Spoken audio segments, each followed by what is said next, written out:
very busy. Many important matters require a king's attention. I'm king now.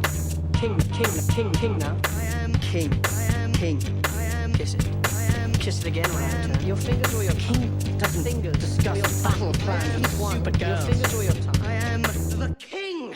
I'm telling mother. Welcome to the Joffrey Podcast. My name's Bubba. You can find me on Twitter at FittenTrim. That's FITTENTRIM at FittenTrim on Twitter. And with me, as always, the guy with the appetite of Robert Baratheon and the sex drive of Varys the Eunuch. It's Catfish. Catfish, how you doing? Guilty as charged on both parts, Bubba. Oh, no. So the only thing I have left in my life that gives me any joy whatsoever is food, but then also this podcast. So I'm super excited to be on the Joffrey Podcast. And how can people find you on Twitter? They can hit me up at CJGman67. Reach out and give me some good ideas for delicious food to eat. Man, Catfish, we are recording this, and it is exactly 3 weeks away, just 3 weeks away, from Game of Thrones Season 7. Holy smokes. It's hard to believe that it's still 3 weeks away, though. It feels like we have been doing these teasing podcasts for like 3 months now. But, Catfish, maybe I'll mention this right at the top. Because we hadn't done a podcast. Our last one at the end of Season 6, we did a postseason podcast on August of 2016. And then we just started doing them in our 7 podcast countdown to Season 7. Some podcatcher apps like Stitcher haven't updated. And so they thought, well, these people aren't doing a podcast anymore. And so we got this sad comment from a true true double L. Double L? That's what I like to call a loyal listener. Okay. Nikki Powell, who wrote, "Oh man, I've been watching my Double P Podcast Network feed and no updates for 30 days. Or even longer. I know. I was wondering what was going on, so I came here to check. Nikki had to resubscribe to Joffrey Podcast just so it would get updated. Oh, that's terrible. We apologize for taking such a long break. Ooh, it seems like first of his name, King Joffrey, needs to go out and do some unstraightening. With Stitcher, yeah. And Yeah. If you're not getting it, it seems to be working okay, I believe, here on the USA iTunes Store. But please, resubscribe if you need to. And if you're not getting it, then sadly you won't get those instructions on how to resubscribe. Right, so if you're unable to listen to this because Stitcher quit updating, first thing. Update your podcast, and then you will be listening to this. Oh, that's great. That's great. Catfish, one thing new we've decided to roll out for Season 7 Tell me. is we're going to be giving away prizes to our double Ls. Double L's. That's what I like to call loyal listeners. Oh, right. Every new episode of HBO's Game of Thrones, we're going to give away a prize to our loyal listeners. This is incredible. Holy cow. And we have so many amazing prizes to give. Oh, yeah. We have done, and we've talked about some amazing things we've done in the off season so we could resubscribe to our excitement for Game of Thrones. We went to go see the music of Game of Thrones with a famous composer, Ramin Djawadi.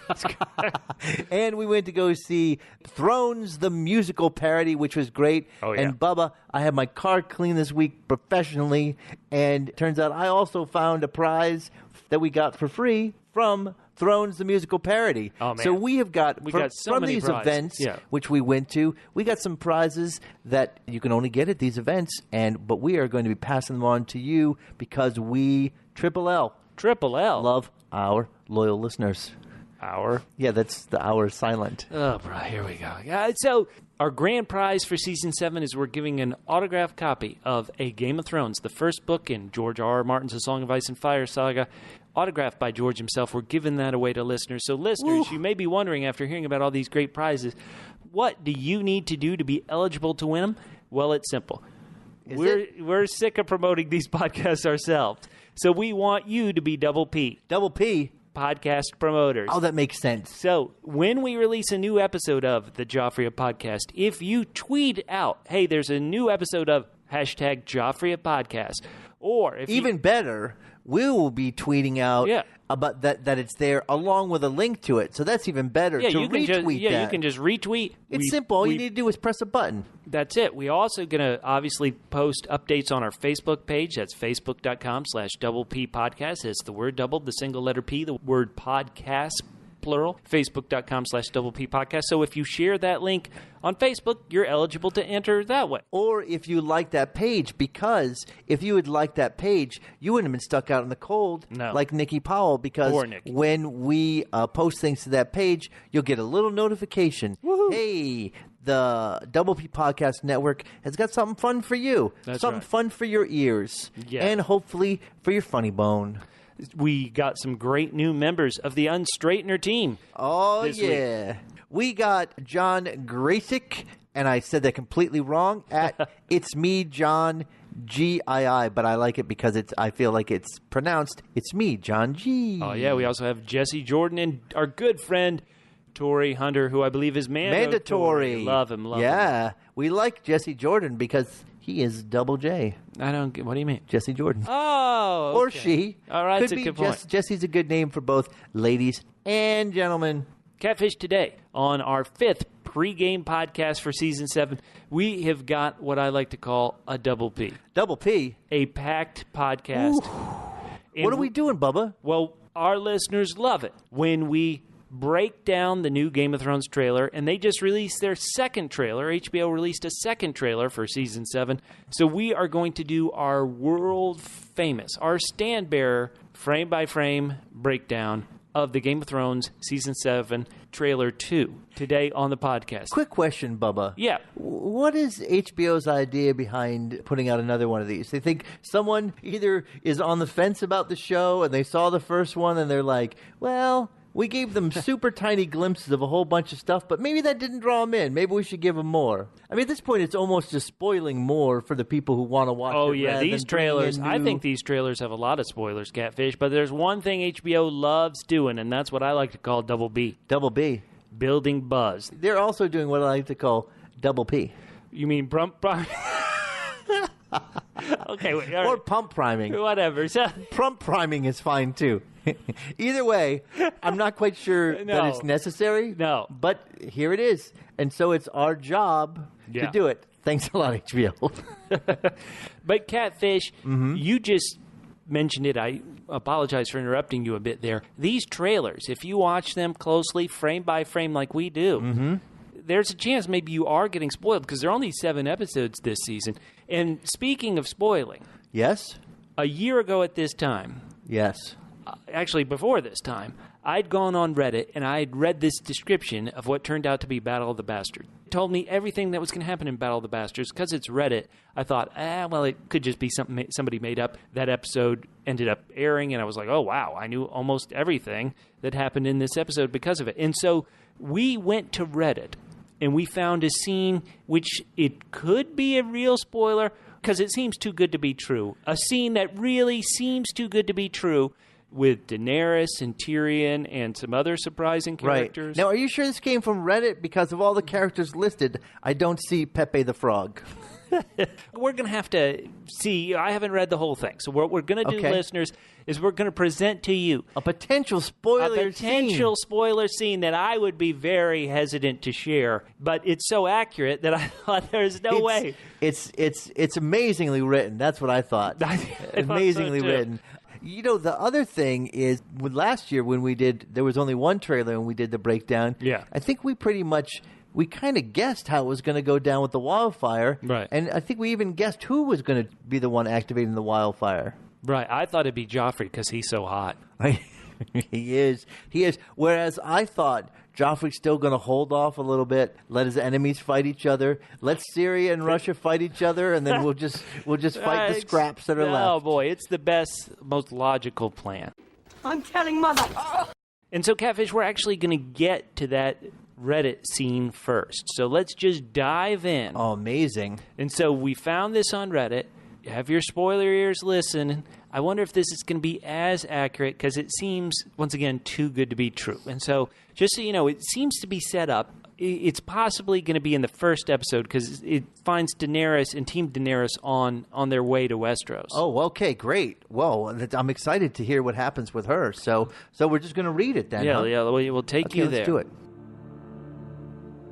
Queen Daenerys, Tyrion of House Lannister is here to see you. Well, thank you, Grey Worm. Show him in.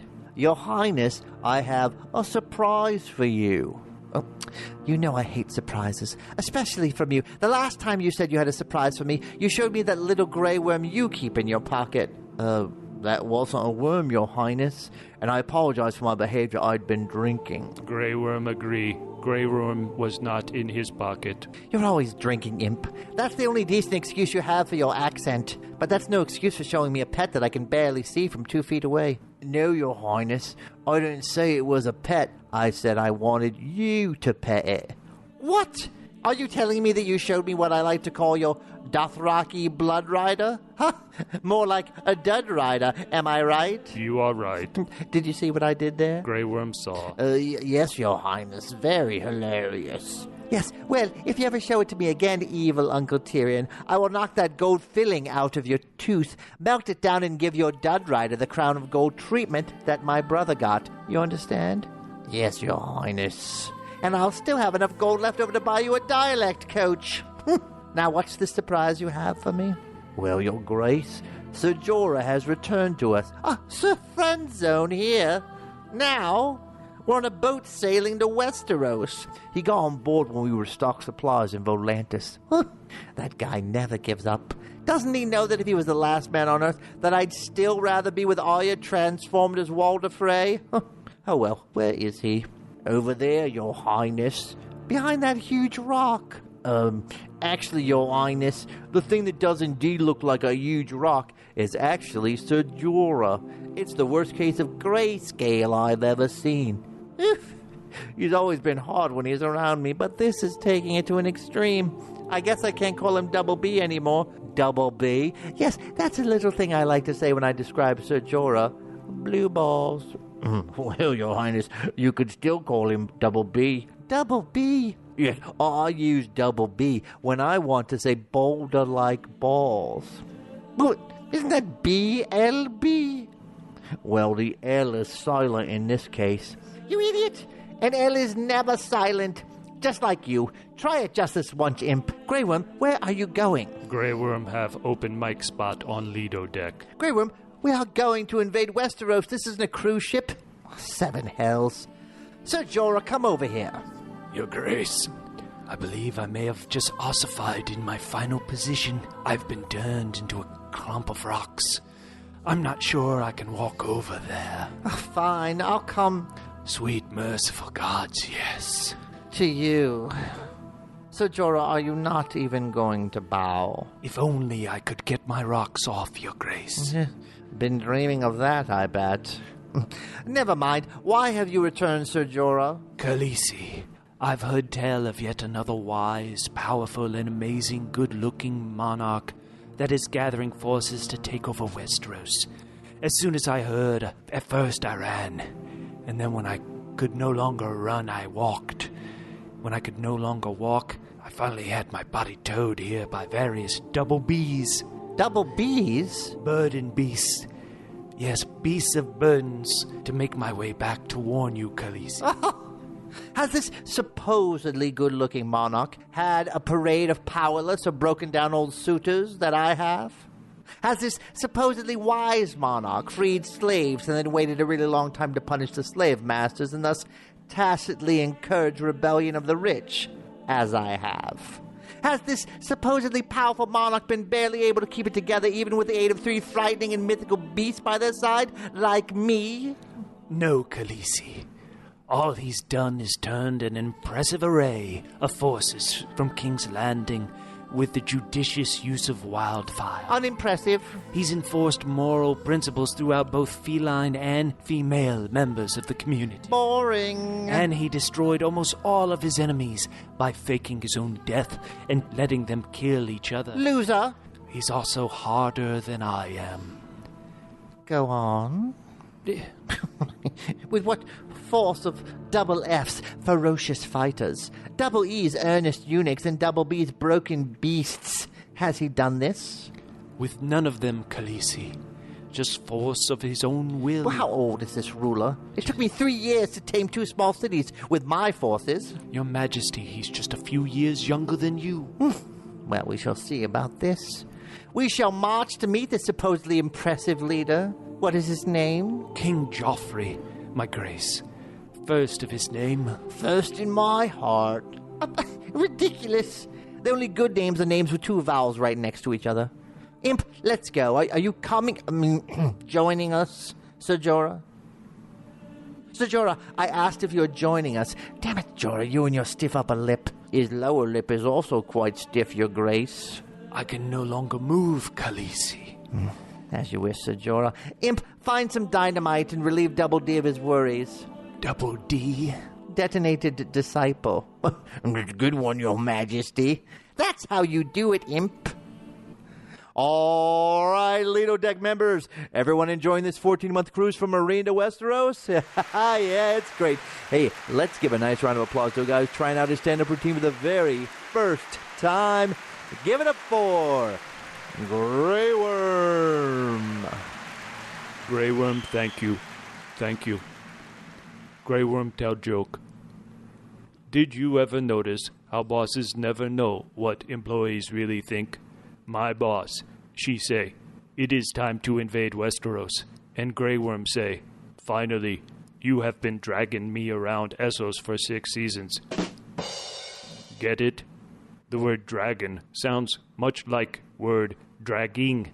Therefore, Grey Worm is funny.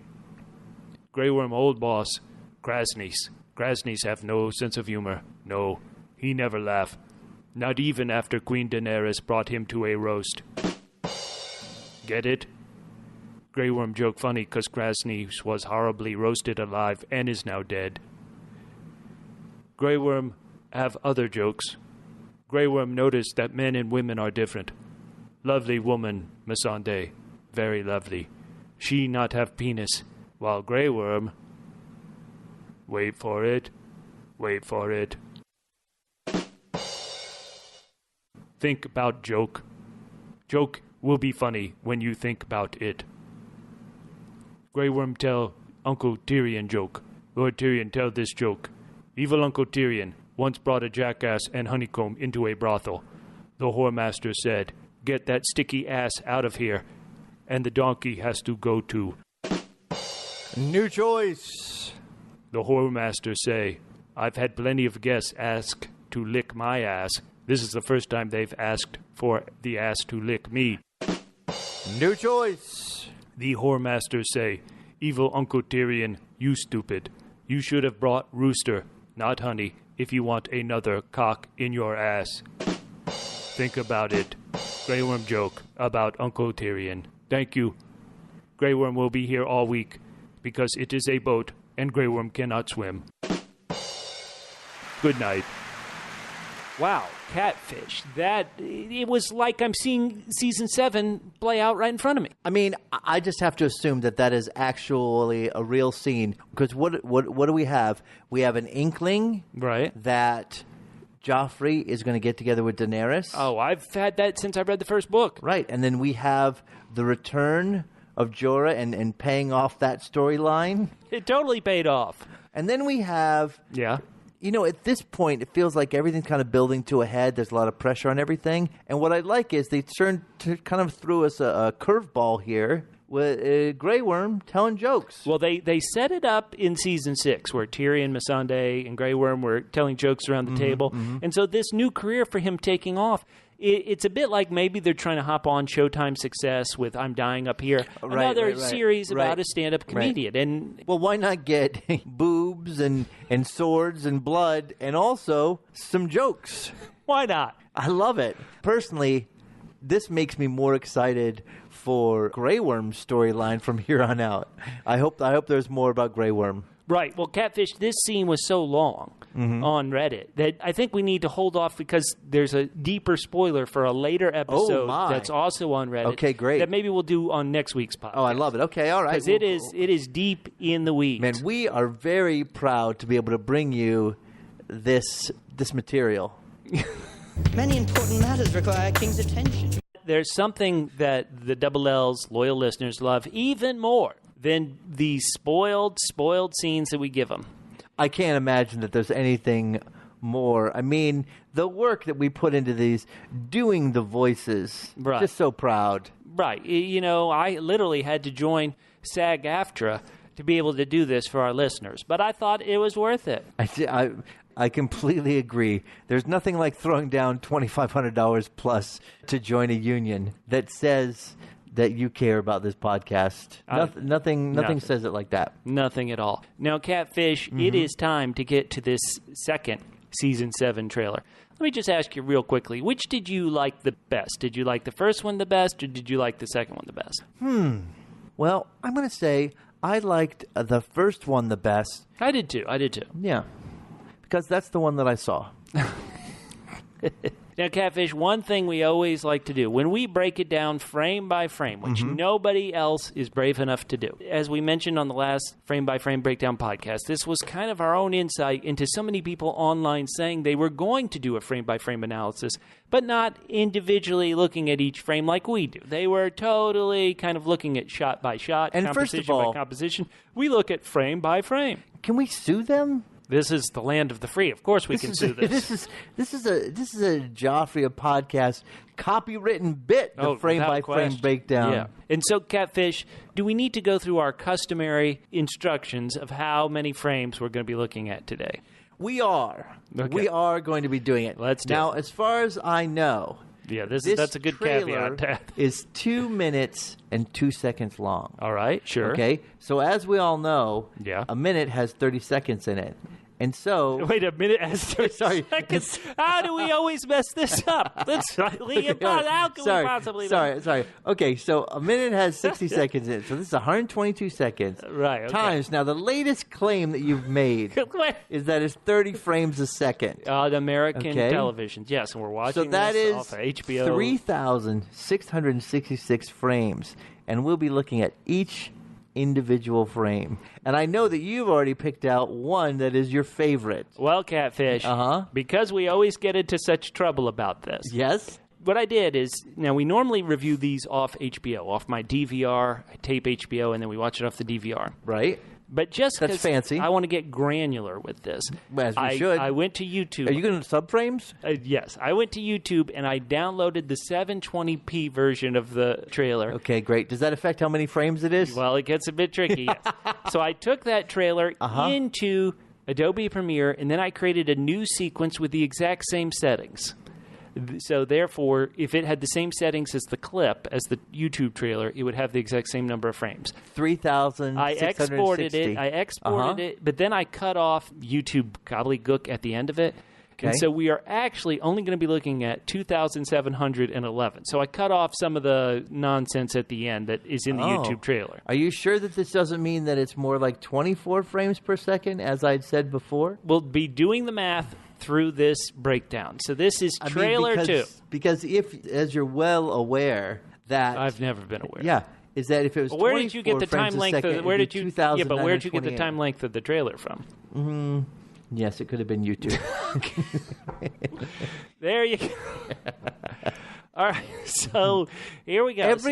Just like in the meaning of life, every frame is sacred. It is. It is. So here we go. Okay, so I'm a little confused. So you've got your laptop up. I want to paint the picture here. You've got the laptop up and you got the frame by frame, but you also have your TV set to show the HBO version of it. Right, the one that aired on HBO Friday night, sure.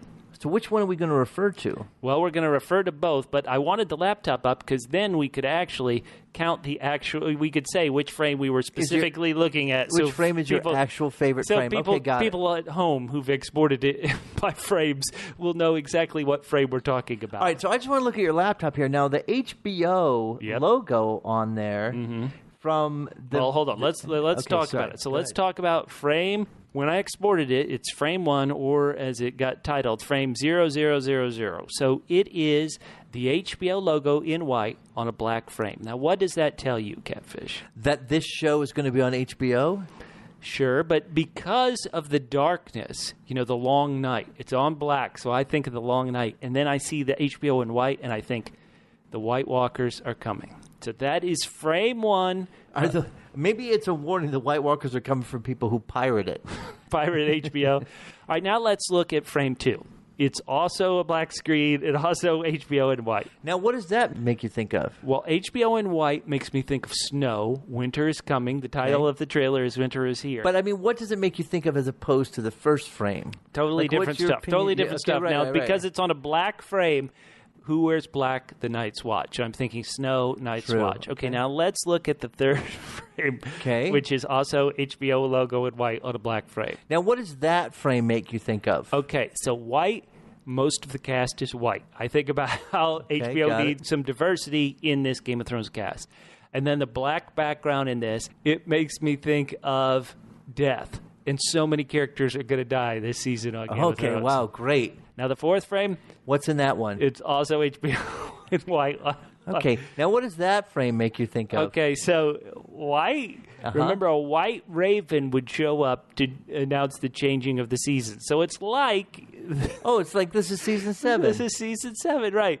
And it's on a black background, Right. Which makes me think of the color of the smoke rising from the ashes of the septic baler. Wow. All right, and believe it or not, Catfish, it is completely like this. These frames are completely like this until we get to, it looks like frame 9, 10, 15. So it looks like right around, it's right on frame 27 where it begins to blur. Which is actually 28. Right, that's exactly right. 28, 29. Oh, and it's really starting to blur.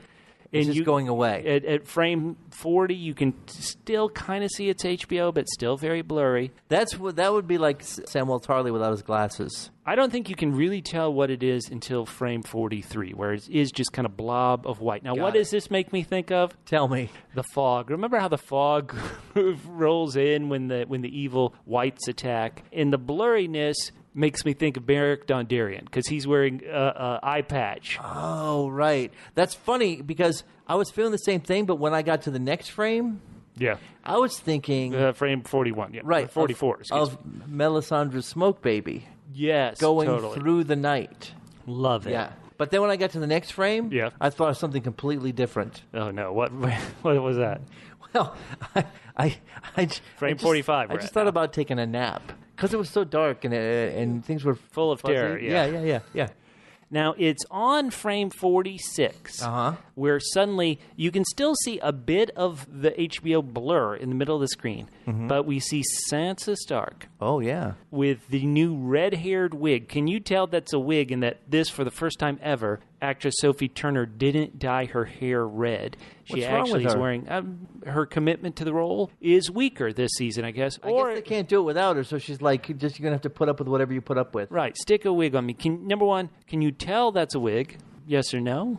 If somebody hadn't told me, I have to be honest, I might not have been No, able I to think tell. men are horrible with wigs. Yeah, judges Because of they wigs. just don't. Because I had Catfish's mother-in-law one time came to visit, and I said, wow, your hair looks great. And afterwards, Lady Catfish said, oh, my mom was very happy that you said that. And I was like, yeah, it looks great. She's like, you do know it's a wig, right? And I'm Whoa. like, no, I don't know it's a wig. I'm just men just... I don't think pay attention to that stuff. And I now I notice do a it- little I- bit more. If it's really bad, I'll notice it. I notice it more on other men. Like if a guy's wearing a wig Oh, or if a guy's got a bad toupee, rug you can on, tell, yeah. oh my Yeah. goodness. Like Rand Paul, his this morning was really looking rough on Meet the Press.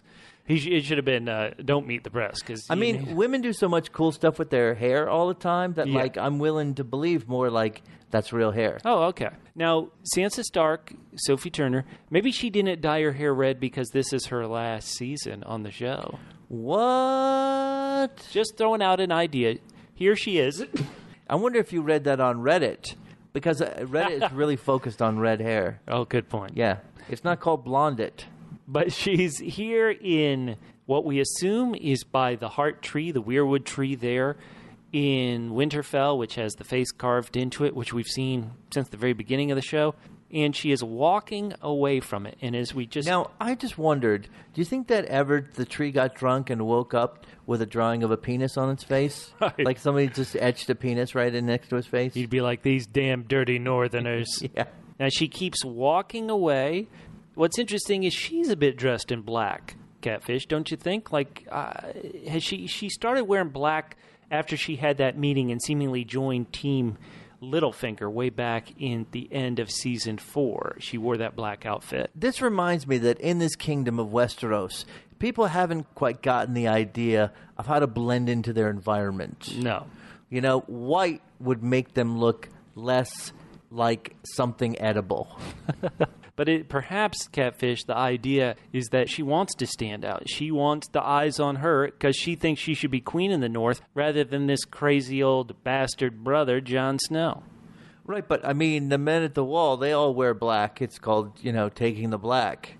And I also think it should be called making yourself a target. Maybe she gained some weight and she just wants to look thinner. A lot of times I wear black to have that svelte look. Black is definitely cooler. I'm not going to say that you look good in white, especially after a certain time of year. But again, don't get eaten. What do you think her expression is, Catfish? Let's watch this on the TV. She looks a little. She's thoughtful. She's pensive. She looks actually, when you look at it in full motion, she looks a little afraid. Or I was wondering if she is ashamed of something she did, and we'll get to this in a bit. When you go by this frame by frame, believe it or not, if you get up to frame 367, you begin to see the form of a figure behind her. It's on screen right over her left shoulder, and she's kind of looking back at it. And you think to yourself, who is she looking at? Now, maybe there's a later scene in the trailer that will give away who that person is behind her. But you just see it as her shoulder dips as she's walking, and then it disappears. So I want to know who that person behind her. I don't want to beat this too much into the ground. Sure. But you know why you can tell there's a person behind her? What? Because they're wearing black in a field of white snow. Right, on a tree. So you think that's Jon Snow behind her? No, he's kind of quit wearing black. I would have to say that this is a blurry shot. You can't tell anything about it other than she left a person behind at that tree. So, quick potential sighting of Joffrey. I just want to say, when we look at this trailer, let's look for times. I mean, Joffrey, again, like Jesus, can be almost everywhere at any time. He may not be, but, as we saw before, he faked his own death so he could get his enemies to fight for him, and then they'd be weak and he could take over. So I'm just going to assume that anytime I see somebody and they're not in clear detail, that's Joffrey pulling the strings. I like it. It cuts to black, but it's not actual black. It's a shot of the gate there at Castle Black that goes beneath the wall. Now, this looks a lot like a shot we saw in the first one, so this is cheating HBO. Right, repeating shots, not cool HBO. But then after that, it cuts to a super wide shot north of the wall. And let's be honest, even though they're very tiny in the screen, what does it look like? It looks like Mira Reed dragging that lazy bastard who's too lazy to walk for himself, Bran Stark, back under the wall and through the wall into Westeros proper. What do you think about this, Catfish? Are you happy that Bran, after his journey north of the wall, will now be headed south? I am, only in that, for me, the only two things that got accomplished by him going up there were things that weren't that big a surprise. One was kind of find out who Jon Snow's mother was. Yep. And two, we finally got the explanation for Hodor, but I didn't feel that... Well, he also got a dire wolf killed and Jojen Reed killed too. Good work, Bran. Right, that's what I'm saying. Those are the bad things. Those are the only two constructive things. Oh. And as somebody I used to work with used to say, the juice wasn't worth the squeeze. Oh, no. In other words, we spent a lot of time up there for very little. Well, so let's get him back here. Let's prop him up on the ground, and so he can. So as he's sitting on the ground, he can look down on Tyrion. No, and make fun of him. Now, in this super wide shot, you can see that the gate to the wall is being opened. So once again, this is Bran going south of the wall, but Bran has that mark on him. How can he go south of the wall? Is this going to kill the magical protection that stops the White Walkers from going south? Way to go, Bran. Just like a Stark, just thinking of himself. No, yes. This goes to show that the previously, what we thought was impenetrable wall has got a lot of weak spots, places you can get in. One thing I think that would really help with the cost of the wall, if it was a solar wall, if we had solar panels up. That would be great. Good idea, huh? I think it's a great idea. Also, quick question though. If you put up a bunch of the wind turbines, right? I mean, doesn't that kill two birds with one stone? You get power and also the White Walkers fly into them and get killed. Right. Well, I think it's a great point because the White Walkers always bring a storm with them. So at least when you're getting attacked, you're generating more power. Right, exactly. And whoosh. So we cut to yet another scene, and if you look at this frame by frame, we are currently here on frame 529. Oh, and who do we see? It's our good old friend Double M. Double M. Mopey Moperson. Jon Snow. And he is there. He's got what seems like a living wildling behind him, not a reborn undead wildling. However, yeah. Once again, I just want to say, not in great focus, could be Joffrey in disguise.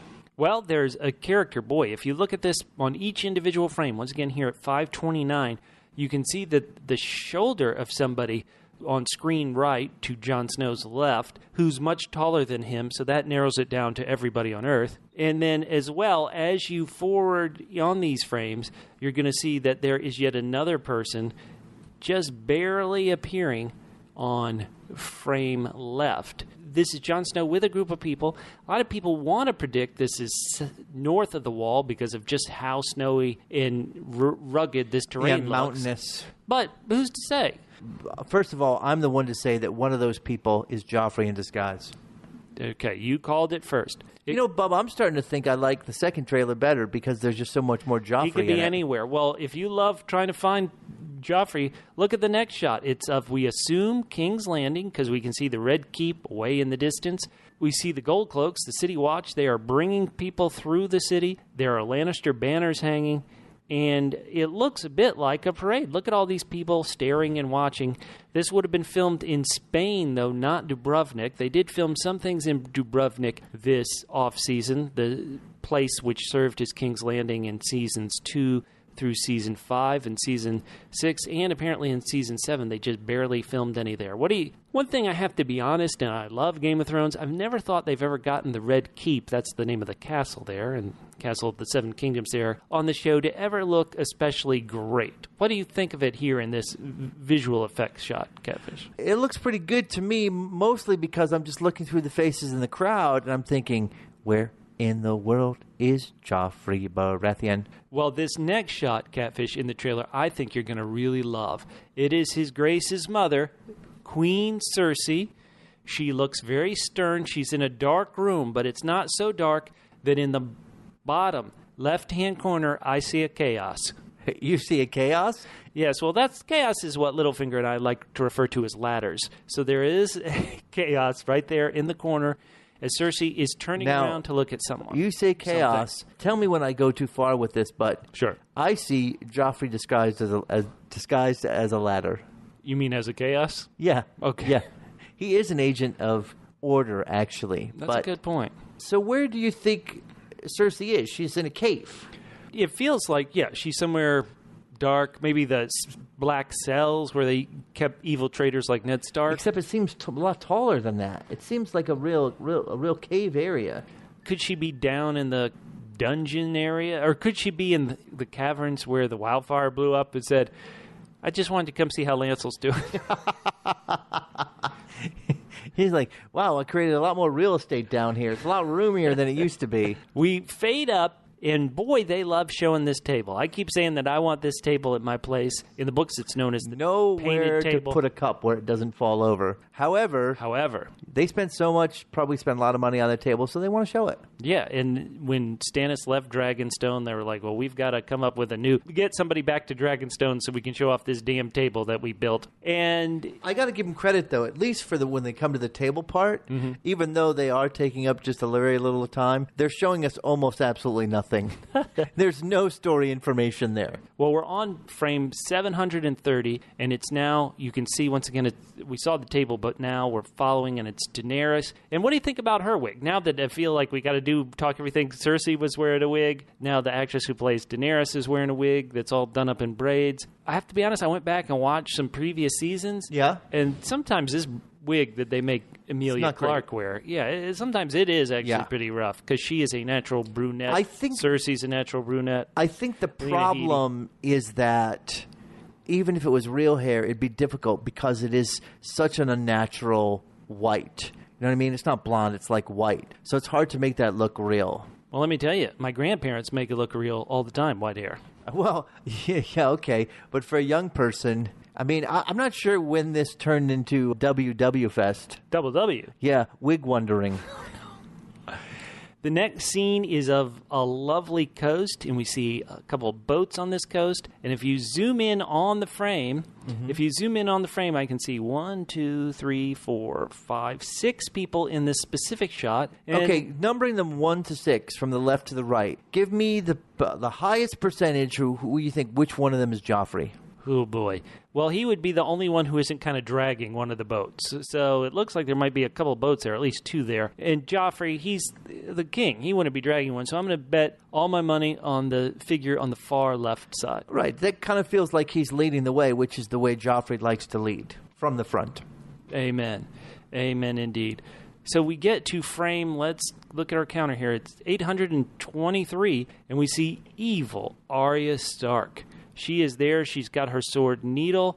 She's looking kind of rough. Now, you did a film with her, Catfish. Did she always look this rough? Or is this... I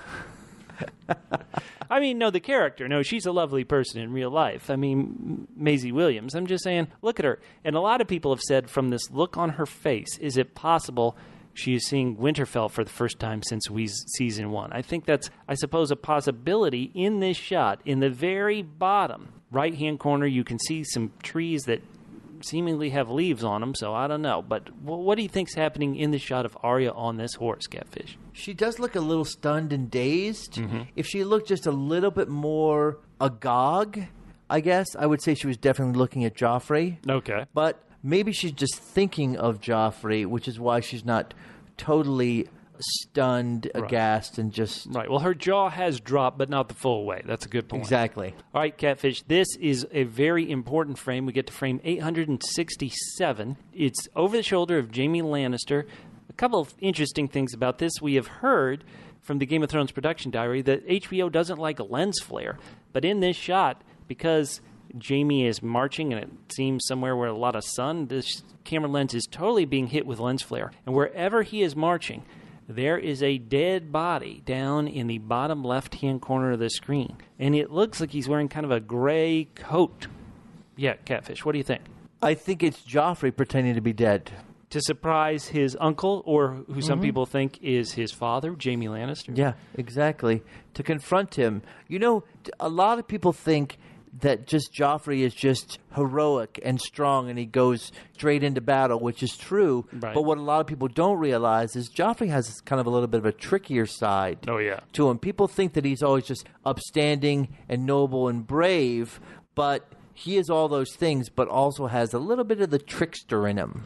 Right. He's a bit Brer Rabbit, for sure. Yeah, he's everything. When people say, oh, no, Joffrey couldn't do something tricky like that, or no. Joffrey wouldn't, to say that that's not brave enough, you're forgetting Joffrey is playing 7th level dimensional chess, and he uses all the tools in his arsenal. Love it. But I appreciate people saying that he's just brave and forthright, but they need to understand that there's other parts to him as well. Sexy parts. Now, one thing people would say about this shot of Jaime, is this King's Landing, and over the edge of this castle where he's at, that's the ocean, or is this just the sky? Where do you think Jaime Lannister is in this shot? It seems different from King's Landing, just the rocks that make up this boulder and make up this wall of this place. So, has Jaime abandoned... That leads us to a question. Do we think that Jaime is going to leave King's Landing? It feels like he was so eager to get back, and because they're beset on all sides, it would be surprising for him to leave again. Yeah, without question. I don't know. He's wearing his battle armor, so he is ready for fighting. Well, he better be, because Joffrey's about to pop up and smite his ass. He'd do that to his own relative? You know, people need to be educated. We have a repeat scene of Littlefinger down against a wall. Cheating. Just peeking. What do you think of this dirty peeper? The reason why taking a roundabout way to do things, being trickier sometimes, is because people like Baelish, Lord Baelish, Littlefinger, give it a bad name, because that's all Baelish is he's a slimy tricker. We have another repeat shot of this hand taking the stone down the sword. And so I've been looking at this sword some more. Yeah, because I know there was some question about it. Yeah, we were last debating whose sword this was. And to be honest, the inlay in the middle of this sword is a bit like Longclaw, a.k.a. the sword that Jon Snow has. But these hands don't look like Jon Snow's. They don't look like they've been killed. I'm still confused as to whose sword this is. We get to Daenerys all by herself. She's walking on sunshine, and don't it feel good? I was going to say, look how there's no one around her. And I was going to say, one is the loneliest number Daenerys will ever do. And so, once again, we would imagine that this is maybe her on Dragonstone, maybe her for the very first time touching Westeros soil since she was an infant, that she couldn't remember those times. And so, do you think that's a pretty beach there, Catfish? And I did say beach. Yes, on both counts. I just don't know how you get down to it. Lovely. Do you have to sail up to it? She's like, Drogon, drop me down there. I want to take it some time. The next shot is, we assume, in Dragonstone. Why? Because there's Traitor Uncle Stannis, one of his Flaming Heart banners hanging in Daenerys. This is like redecorating. It cuts to a different angle as Daenerys is looking up at this banner, and you can see entering behind her is evil Uncle Tyrion. I can barely see him. Now, I know that you have thought maybe a few times that I had assumed that somebody was not the real person, that Joffrey was pretending to be somebody. This is the one case in which Joffrey would not stoop so low, pun intended, as to impersonate Tyrion. We get another shot of these 3 dragons flying around on what feels like the backside of Dragonstone. Dragon race. Who you put your money on, Bubba? Ooh, Dragon tough race. Call. Tough call. Some of them are bigger. Some are bigger, but maybe bigger will slow you down, you know? Yeah, exactly. It also depends on when one of them ate. Right. Don't go flying until 30 minutes after eating human beings, dragons. I think this shot of the dragons probably leads into the trailer 1 shot of the dragons where they fly up by Tyrion. It also feels like this beach here that we're seeing on Dragonstone is the one that Daenerys just walked by in her Walking on Sunshine It certainly moment. does, and now you can But where are all the see- boats? Where are Daenerys' boats? Well, it depends on how deep it is. Maybe she just hitched a ride, said, I need some me time, and just took the dragons. Evil Uncle Tyrion on the next shot, he appears. They really, he appeared before, but he gets his close-up on frame 1,258. And how did anybody ever think Tyrion was a Lannister? His hair is not blonde at all. Give me a break. Yeah, that is absolutely true. He's wearing his hand to the queen pin. Tyrion, what a queen, people always say. But he does not look blonde in any way, does he? No, that's just another way in which he doesn't measure up. Speaking of somebody who lost his little Tyrion, we get to Reek on frame, let's see, they fade up to him and you can finally see him about frame 325. And you 1325? 1325, excuse me. Good. Yeah, thank you. I want to make this, for people who are following frame by frame, who've imported this into a program, I don't want to discourage them. And he still looks like a big wimp, doesn't he? He certainly does. Once you've lost your manhood, nothing worse can happen, so you might as well just roll with the punches and not be such a wimp. Well, you are an expert on that, Catfish, so thanks for helping our listeners True out story. with that. We see Grey Worm, and he's looking at the cave where Voldemort left one of his Horcruxes in the Deathly Hallows. Here, Grey Worm appears to be in a boat, and he's looking at this cave, and then he turns back and he gives a little nod like, hey, hells yeah. But maybe, I just want to say, maybe this is him, like he's saying goodbye to somebody because he's going to do his stand-up. Right. He's like, I gotta. Just remember, we got to incorporate this. Of course. He thinks he has a great double C. Double C. Cave crowd that he's got to go entertain. Nice. He'll go anywhere. Try the buffet. Grey Worm work all crowds. We also have... No crowd too small, but always 2 drink minimum. No crowd too small except Uncle Tyrion. Now we get to, it dissolves, it cuts to black and dissolves back up on Brienne and Pod finally getting back to Winterfell. Don't you think to yourself, Brienne, what great timing. Wasn't there for the Battle of Winterfell when everybody got slaughtered?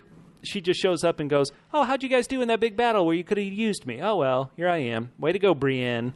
Man, I tell you. I wonder if she's experienced Pod's special skills yet. Well, it takes a long time. You got to warm up somehow, right? Like if you were going to warm up, there's only one way you would do it, and that's with the tripod taking care of you. Boom. Anything you want to say? Do you like Brienne or Pod? Some people in the books especially get frustrated with Brienne and Pod just wandering around aimlessly in that fourth book, A Feast for Crows. I loved Brienne and Jaime together. I thought that really brought out both of the characters, things in the characters that were really great. I feel like Brienne's kind of been in a holding pattern since as far as personal development, since she broke up with Jaime. Shameful. Yeah. Stand by your man. Stand over your man. If it's Pod, Tower him all the time. There is a nice harsh cut which cuts from Brienne to her battle buddy, the Hound, on 1442. Look at him here in a snowy environment. I know that around where his face got scarred in the burn, that would be very tough, but you still want to wear a hat, don't you? I mean, come on, Hound, what are you doing here? Yeah, especially because he doesn't have he's missing some fur-covered spots on his head because of the burn. Maybe he's just not a hat guy. Some people aren't hat guys. No, it may be. But he's also not much of a smiler guy. Look at this growl. Yeah, he's not a face guy either. He's not really. He's also not a personality guy. No. I'm not sure what kind of guy he is, but he's none of those things. The next shot is in the foreground. We see a unsullied soldier falling to the ground with a arrow right through his chest. Youch. And behind him... That is quite a penalty for bombing at the comedy club. And behind him, we see a bunch of they almost seem stacked back to back of unsullied shields and people with just so many arrows in them. How many arrows do you have to take before you die? Like, do you immediately just getting hit with an arrow fall over like that? I guess you do, huh? It depends. It looks like he got him right through his completely useless armor and right into his heart. Right. Way to wear that armor, which I'm sure you're not comfortable. The next shot. I love this shot. I want to go into detail on this shot. People following along at home. We're on frame 1464. We see a cavalry of what we assume are Dothraki attacking a shield wall of Lannister soldiers. And in the background, you can see a line of flames. Holy smokes. Big battle, Catfish. Exciting, huh? Now, who would you take, Bubba, if it came down to Blood Riders versus Shield Wall? Well, I'm going to go back to season 1. Okay, let's do it. His Grace King Joffrey's father, Robert Baratheon, said you would be a fool to battle the Dothraki in the field and not behind a castle. I mean, when they've got these horses that could ride circles around your shield wall, that's nuts. Or, also probably just as nuts, is not riding circles around somebody's shield wall and just riding your horse right into it. Yeah, but that does seem to break the shield wall. Do you think that line of fire in the background is because of evil dragons, Catfish? Ooh, doing a perfectly straight line of fire? I would think it would be more like, let's keep them contained and in front of us. Maybe this is how you fight wildfires with a controlled burn. Well, that's also the Lannisters true. said a controlled burn. So. Also true. I don't know why I didn't go immediately there. Now, on frame, and I just love this frame so much. We're up to frame 1476. We're on Double B. Double B? Burning boat with a Double B. Double B? Big battle. And we see Yara Greyjoy. In all her craziness, she jumps with a sword in her hands. That's not safe. Down into the battle. Her father never told her not to run with scissors. Right. No, that's crazy. We see a big battle happening on this ship. But what I especially love is if you look down in the bottom frame of and if where you blow it up the way you're doing it now, right. Look very carefully. If you look down in the bottom frame, she's jumping at a guy with a big, funny-looking mustache who later on in this trailer seems to be revealed to be Uncle Tyrion. Euron. No, Tyrion has a funny kind of goatee or beard, you would call it. I think she's jumping down to attack her Uncle Euron. Look, if you look at this guy, he looks like Uncle Euron, and she's jumping to go kill him. Are you sure it's not Joffrey disguised as Euron? Let's not rule it out for now. Never. So she jumps. This says action. How many battles are we going to have in this? And sure enough, this trailer is like a summer movie preview because there's so many fights. We cut from this to what we assume are the Lannister archers, Jaime and Bronn on horses behind them, telling them to open up and fire. Are they shooting those Dothraki we saw a second ago dying from arrow shots? Now, that's the way to do it. If you asked me to be in the military, I would say the shorter you are, the more in back you should be.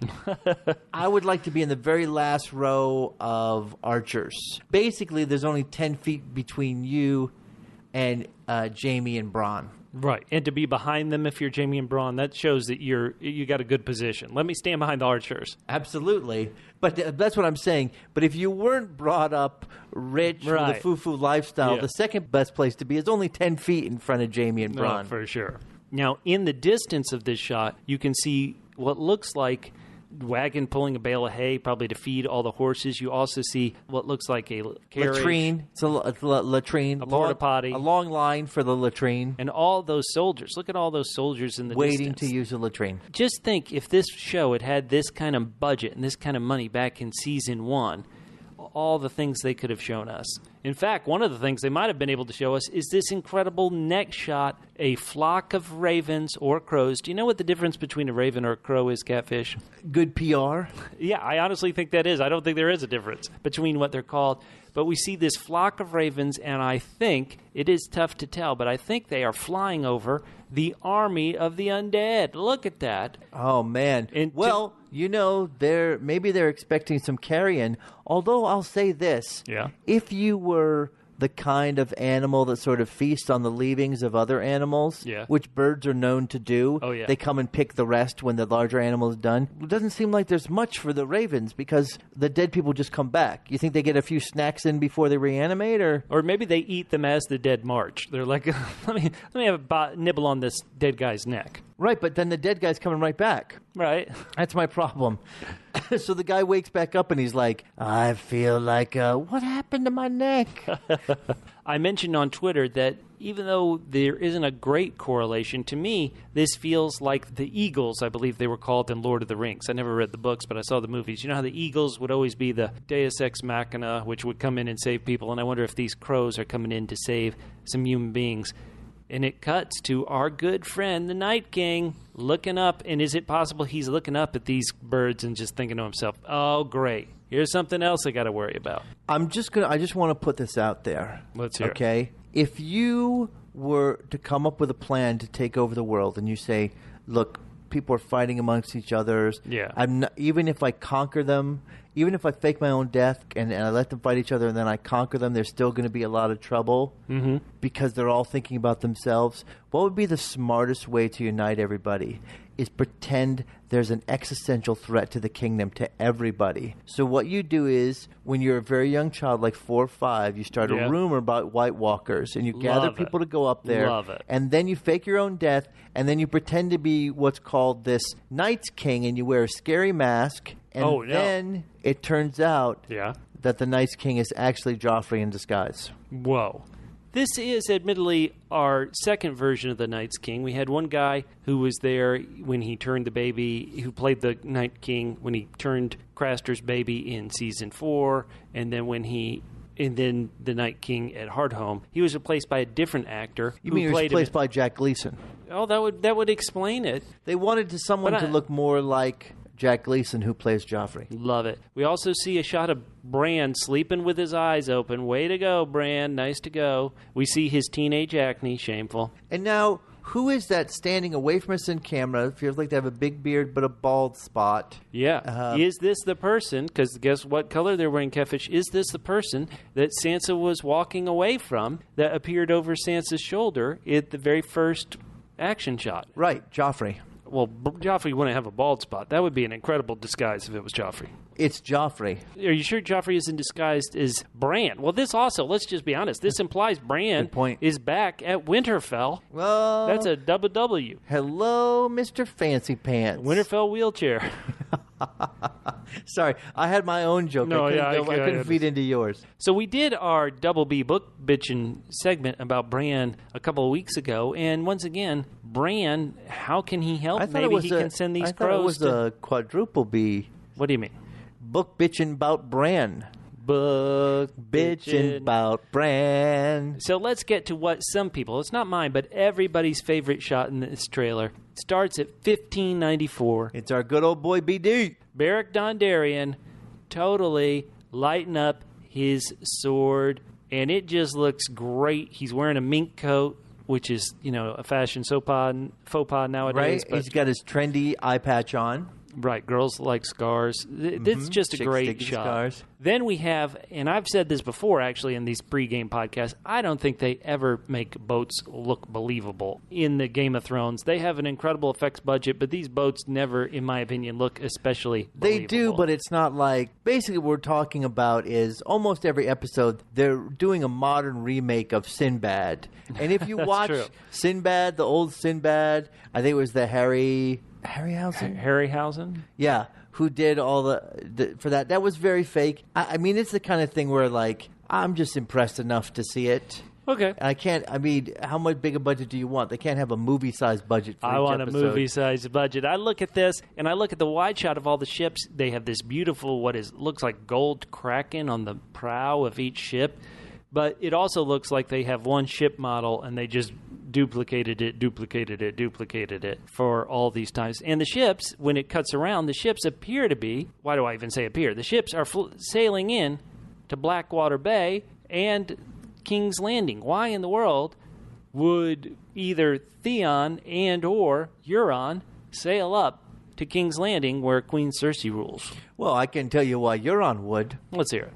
And I can tell you why Daenerys would. They would do it because Euron hates Yara. Oh, he does. Enrique. He does. And so they're going to end up opposed to them. And to be opposed to them is you need to take the side of Cersei. The enemy of my enemy is my friend. Exactly. And for the same exact reason, although these ships don't look like they're intimidating, they don't have like a warlike posture to them. If it was Daenerys, they could be coming to attack. And maybe they heard about the wildfire shortage. Hey, we're bringing it in on ships. Yeah. Fooled me once, shame on me. Burned me twice. Don't think you have enough wildfire. Look at all George Bush said that. Look at all these extras, Catfish, as it cuts to a shot of Unsullied there. It looks like you can see one little spot in the line of Unsullied where it looks like it's green between them. Are these the arrow fodder Unsullied that are about to get hit? Oh, it could be, although I think the Unsullied that would be hit would be you do the shield wall, so you got the fire on the side so they can't jump through, although really they should be able to jump through. Maybe they're fire pits. They dig them 6 feet wide and then put the fire in them so they have to go straight at them. And then you'd have the arrow guys shooting at the Dothraki Blood Riders. Oh, listen, I just love shooting everybody with arrows. My kingdom for 1,000,000 arrows. Let's do this. We see a shot we've seen before of the attacking Cheating. Unsullied in this courtyard. This one shot does give us a better idea that it's Unsullied opening the doors to let more Unsullied in. So that's like Unsullied on Unsullied crime. It is. We see Daenerys on a cliff. The one thing about this cliff, overlooking bay of some sort, about Daenerys looking over this cliff, Dragonstone I thought was small, but like everywhere you look on this cliff, which Daenerys is overlooking, you see land. Even in the far distance, you see land. You're but it still could be pretty small. My question is, how long is she going to mope around on Dragonstone? Enough. You're like, hey, I took the vacation here. I got to spend all the time I want. Got it. Hit all the spots. Right. I paid for the room. I might as well use the balcony. One of my favorite shots through a war-torn, wagons on fire, dead bodies laying in the ground. Scorched earth. Scorched earth is exactly right. And we see a Lannister flag within that scorched earth, which has survived, which isn't on fire itself. Is that great? A Lannister flag there. What's also interesting, this is Jaime on a white horse charging. But what's also interesting is through the flames in the upper right-hand corner, you can see 2 more people on horses. Like some are coming south, if you will, and Jaime is marching north. And it's like, what has happened here? Obviously, nothing good. Yeah, and as you can see, even down here, they don't got the right idea of camouflage. Okay, he's got a white horse, but he's nowhere near the north.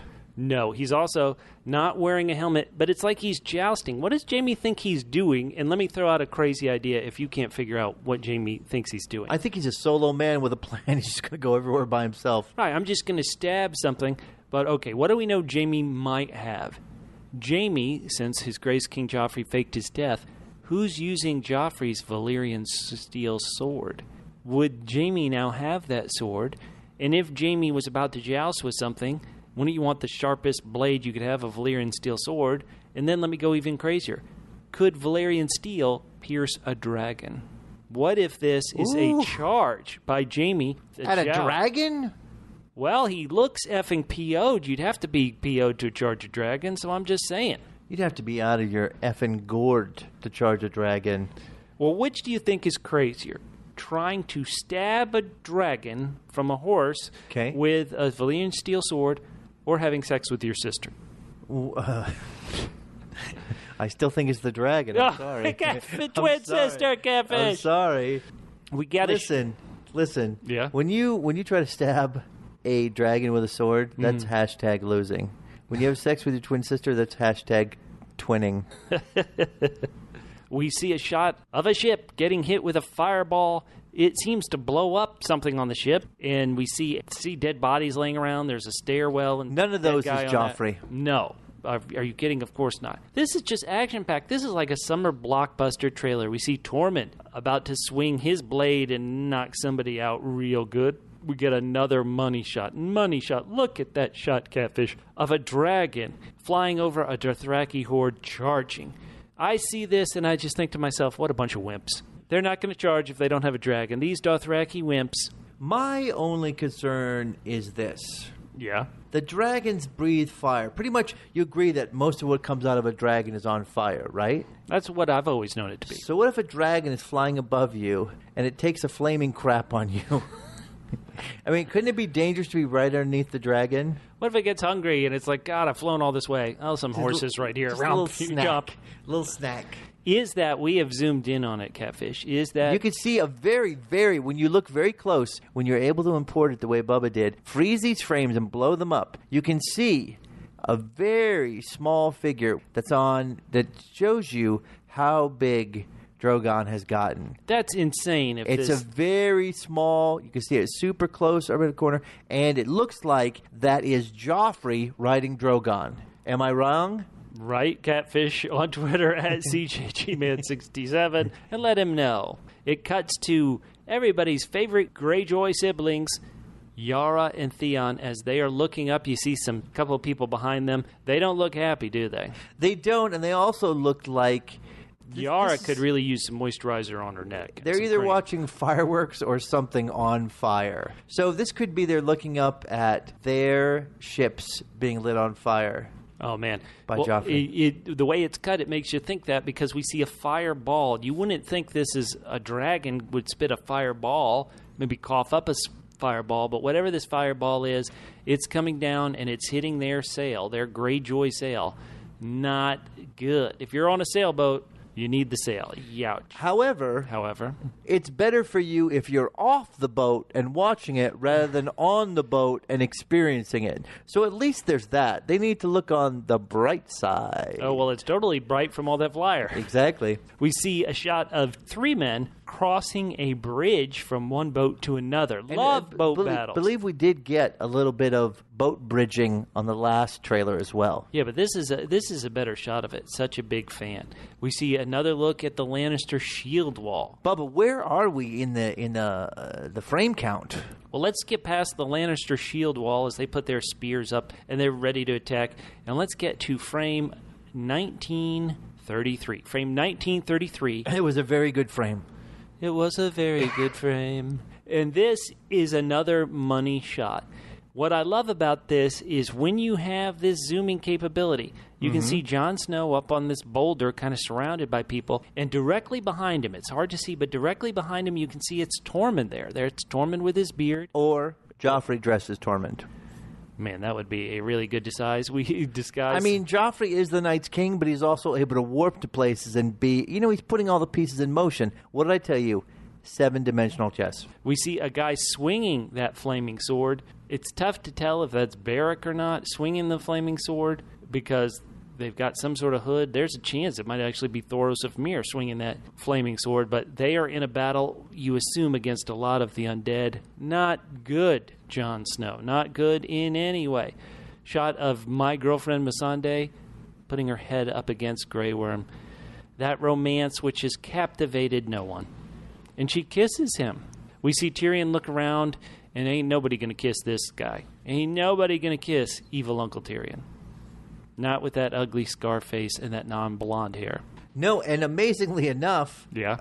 book readers will know that he is actually far more horrific in the books than here. He's No, it can't be. essentially lost half his nose. Can't be. Now, this shot, I was talking about lens flare before. We cut to yet another shot at 1979's frame where we see that's got to be the Hound, right? It looks just like him. It does. Also, you can tell because he's not wearing a hat. Now, let me say, though, if you zoom in wherever this Hound is, Catfish, what does that look like? Rock wall. Right there. That looks like a Lannister lion shield behind the Hound, doesn't way it? behind him and on the side. I mean, it's so pixelated even with the advanced equipment we are using. Yeah, but I think, and look, there's no snow around here, so the Hound, we've seen him in one shot, be in the frozen north, and here we see him what looks like in a sunny place, and that is definitely... You're right, it is blurry, but there's a guy in the background holding a Lannister shield.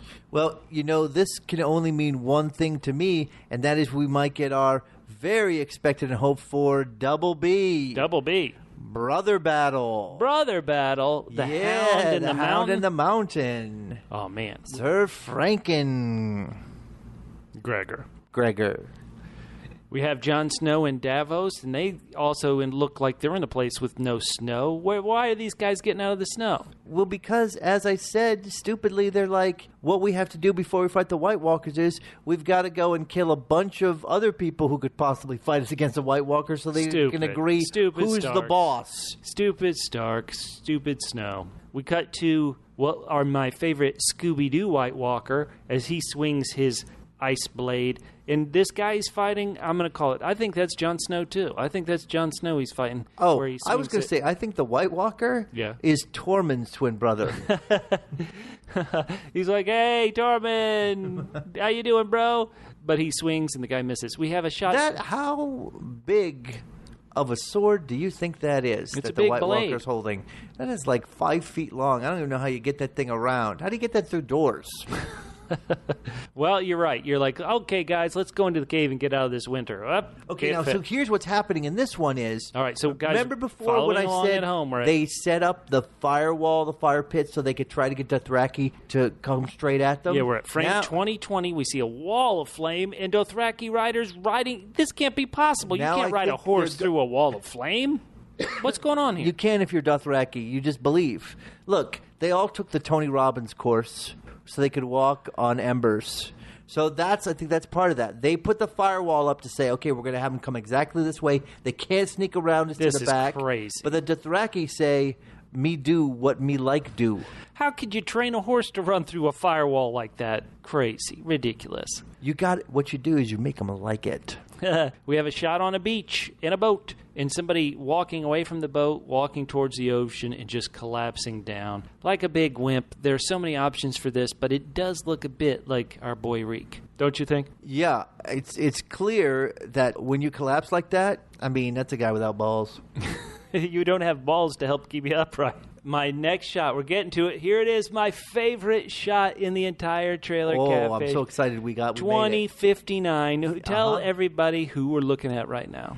We're looking at what I like to call Double E. Double E. Electrifying Euron. He is, look at the anger on his face. Look at that porn stash that I was talking about before. He's got this, that's a battle axe, I guess, and it gives us a great look. I have to be honest, it doesn't make too much sense of how Euron goes from one boat to another. It looks like at the back of his boat, there's a gangplank that drops down, and that's how you can board from one boat to another. But how in the world do you get the back of your boat up against another boat? Beep, beep, beep, beep. He just looks PO'd. He's only been in 2 episodes. He hasn't done much. Maybe that's why he's upset. He's like, yeah, where's my screen time? In the distance, you can see yet another boat on fire. Dude, this guy, we need another adversary, and he's it. He's totally ready to kill you suckers. But you know who else is ready to kill somebody? Uh-oh, who? Dragons. Okay, now, we don't know exactly how long it takes dragons to age. Right. But in this show... Well, we do. It's 7 seasons. Yeah, that's what I'm going to say. In this show, it is 7 seasons. Because these are, as we saw before, when we saw how tiny Joffrey looked riding the dragon, and now we see them, I mean, you could tell these things are just huge. This dragon is huge. Behind the dragon, we can see the castle of Dragonstone, so it tells us where this is. And if that's Daenerys up on top of this thing, like, how is she going to talk to anybody? This thing's making so much noise, it'd be like, I want to negotiate. No, wait, what'd you say? She hollowed out one of the ears, a hole in it, and uses it as a megaphone. Hello, hello, hello. This is why I think we have kept her, I think George R.R. Martin kept her away from the main plot for so long, and what the show has a challenge with is that with 3 dragons like this, considering there are no dragons left in the world, she just seems exceedingly overpowered compared to the rest of... I mean, essentially you're talking about a land-based army fighting an air-based army. An air-based army. Right. And it just seems impossible. Like, if you can just bomb the crap out of somebody and they can't get you back, I mean, they can shoot fire from... You'd have to have pretty good aim to get the catapult to hit it. I assume we're going to lose a dragon or 2 before it all is said and done. But they make a delicious appetizer, too. But she just seems overpowered. Do you agree or disagree that the dragons have been built up, and especially how big they are now, that it almost seems ridiculous they couldn't mow through anybody? Listen, if you have air superiority, you're always going to win. That's just like us in North Korea. That's right. Absolutely. Absolutely. We're going to skip the shot of people circling up for a battle in the snow. Boring. And go to a different, which we've already seen on the previous trailer, and just go to a scene of Jon Snow. I believe. Now, you can't tell it's Jon Snow, but I think it is him on a horse galloping away. There are 2 things about this. One is you would assume if it's Jon Snow, he's running away, he's afraid, he's like, that would be Jon Snow all over, up and down, Jon Snow. The other couple things I want to say about this is that they have filmed in Iceland, but in Iceland, they don't actually have real horses, so you can't have a real horse here. So this would be filmed on fake snow in Northern Ireland. Well, you can't even ship them there? No. Just for temporary? No, you can't ship. No, you know, it's like, what do they call it? Agriculture and stuff. You can't bring a... Oh, they're worried about it. Okay, that makes sense. Then it cuts to the second shot, which shows this lone rider riding away. Call me crazy. Crazy. And I'm sure it won't be this, but it does look like the same patch of fake snow and area where they had the White Walker during season 4 take that baby up to the super far north and convert that baby. You wouldn't possibly have Jon Snow going that far north, would you? Could you? That would be incredible. Well, we know that Jon Snow is a coward. Right, so the further away he can get from a battle, the better. Right, and if he goes around the White Walkers, he's in the safest place you can be. Where's the safest place you can be? Where the White Walkers used to be and are marching away from. Right. Oh, that is good. He goes, I'll take their castle while they're on the march. What a wimp. Yeah. And then the trailer ends. The last footage we see is Jon Snow slashing, we assume, a dead body down. We see some in the distance, that boulder we believe they were standing on before, a whole army of undead. But what's interesting in this final bit of footage we see, Catfish, in my opinion, is that in the distance we see fire. How in the world is there so much fire that far north? Dragons. Dragons are warm-blooded. They like warm weather. You don't possibly... That's why they light a fire wherever they go. And that's it. The rest is just text. Catfish, we just did it. Trailer 2 entitled Winter is Here for Game of Thrones Season 7. We don't need any more spoilers. We don't need any more trailers, do we? No, please. No more trailers. I know, we can't do that again.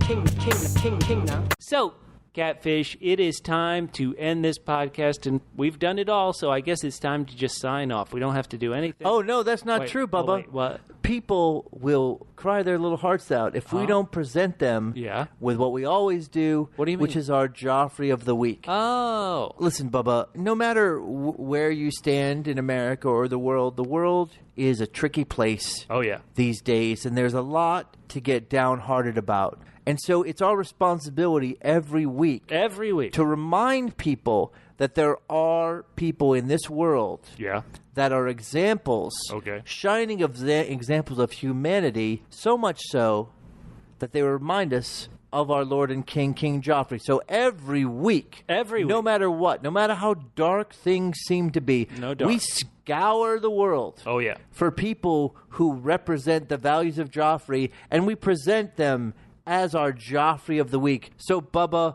who do you have for your Joffrey this week who will inspire us to greatness? To be anywhere near like Joffrey, you have to be you have to be a fictional. No person can be as great this is as what his you're saying. grace. Okay, all right. And so I've picked, every week I always pick a fictional person to be my Joffrey of the week. Okay. Every week. Every week, I've noticed that. thank You've you. never once picked a real person. And you should also be blonde and beautiful. Good point. Blonde, beautiful, fictional person. So obviously this week there's only one person it can be. Who's that? The character Chuck McGill from Better Call Saul. Oh, wow. Now, Chuck McGill, I don't want to spoil it anybody who hasn't seen the most recent season of Better Call Saul. But Chuck McGill, true leader, true hero. And what he did, what he's done as a blonde person, is he went to the law firm that was trying to get him to resign. And he sued him. He said, I created this law firm. I'm going to sue you. And so all his friends at the law firm, they were weak friends. They didn't want to be good friends. And so they said, screw you. You're not our friend anymore. Then his brother, who was a bit of a Tommen, who betrayed him, he's like terrible.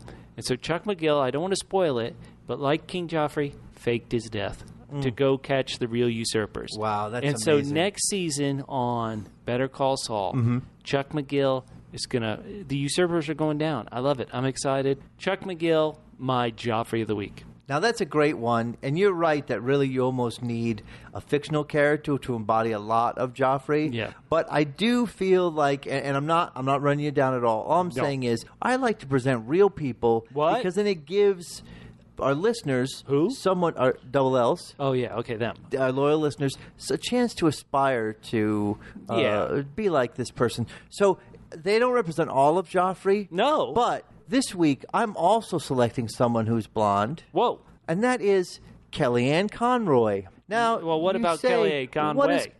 Yeah, sure, Kellyanne Conway. Wait, hold on. Okay. Now, this week, I am picking someone real because I agree with you that it has to be someone fictional to embody more than just one part of Joffrey. Oh, yeah. But I like to give our listeners a real person who might just embody one aspect of Joffrey, so it gives them something to strive towards. Yeah, let's to do make it. this world a better place. Sure. So I picked You did? another blonde person, Kellyanne Conway. Whoa. Right. And so what Kellyanne Conway is doing, like Joffrey, she believes in people self-motivating, and she believes in inspiring people to pick themselves up off their bootstraps and not live on the king's teat. Man, that's a big teat. Kellyanne this week said, hey, you know what? We may be cutting Medicare, but nut up and get a job. So... And that's the new healthcare plan that they're rolling out. That basically is the new healthcare plan completely. So I know we've given a lot to Trump, but we've got to say he's got some sharp people working for him who are also blonde, who also have that soft heart that Joffrey does, but really knows how to get out there and motivate people and make them be their best. So for me, Kellyanne Conway, you got my Joffrey of the week. Listeners, go to facebook.com/Double P Podcast. That's facebook.com/Double P Podcast. And tell us your Joffrey of the week. Also tell us how excited you are for Season 7 of Game of Thrones. We're 3 weeks away today. I'll probably release this in a couple days. So technically, when you hear this, we're 2.5 weeks away. I love it. So close. For everybody here on the Joffrey Podcast, my name's Bubba. You can find me on Twitter at @FitandTrim. That's FITTENTRIM. @FitandTrim on Twitter. And I am Catfish. You can hit me up at CJGman67 on Twitter. As always, your 67th favorite CJG Man. And we will talk to you next week on The Joffrey of Podcasts.